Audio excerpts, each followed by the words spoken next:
Alright, welcome back. Today we'll be discussing regulation of internal environment. The word is called homeostasis. The regulation of the internal environment of an organism is simply called homeostasis. A few of these things can be regulated, and that is number one, the body temperature of the organism. Regulation of body temperature of an organism is called thermoregulation. The number two is water balance. And the regulation of water balance in the body of an organism is called osmoregulation. The third but not the least is regulation of ammonium compounds, and is called excretion. So we are going to begin first by discussing osmoregulation.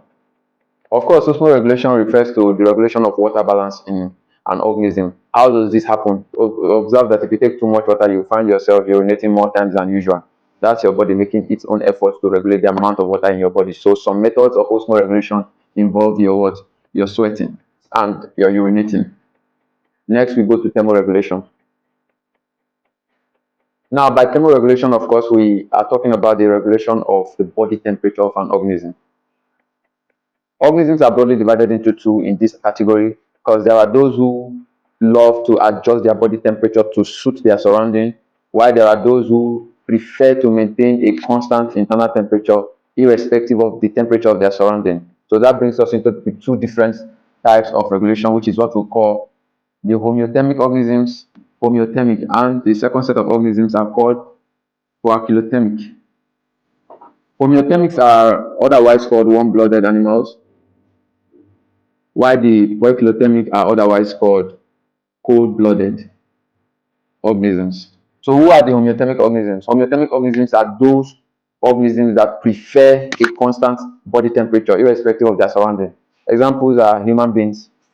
We prefer the temperature range of 37 to 41 degrees. So assuming we find ourselves in a region that is very cold, it will cause the body temperature to drop below or attempt to drop below 37. And because our body systems will begin to fail at temperatures below 37, what does the body do? We begin to vibrate, we begin to shiver. This shivering effect will thereby cause our body to generate heat through friction between the cells. So you see, shivering is an example of we trying to raise our temperature back to the standard body temperature for our body to survive. On the other hand, if the weather is very hot, you find us sweating. Now, sweating is both an excretion and also it is a form of regulation. How do we mean? So when you sweat, what happens is the sweat evaporates, takes the heat from the surface of your skin and evaporates with it, thereby leaving you with a cooling effect. So sweating is also our way of dropping the body temperature from the regular temperature of the surrounding, which is on sunny days. So you see, while we talk about cold-blooded now do not want to maintain a fairly constant. Rather, they prefer to adjust their body temperature to just suit their surrounding. One thing is if you're hot and in a hot environment as a cold-blooded organism, you don't feel uncomfortable. So that is why they prefer to always adjust to suit their surroundings so they feel comfortable enough. Some examples are the fishes, otherwise called the pieces, and the frogs, meaning they always adjust their body temperature to match. If the environment is 30, their body temperature as well will be 30. If it is 50, their body temperature is 50. It's quite a tedious process because sometimes it also leads to the death of the organism, as some practicals and experiments have shown over time. So that is it for thermoregulation. Last but not the least, let's now go into excretion.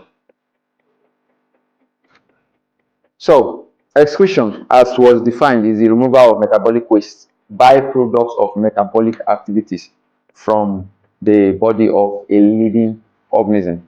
We can first talk about the excretory organs. These are structures in living organisms that aid the process of excretion. Some examples are our kidney, skin.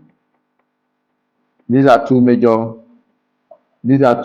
examples of excretory organs in man. These two structures are very important for your secondary level, and we'll go into understanding the kidney separately and the skin also.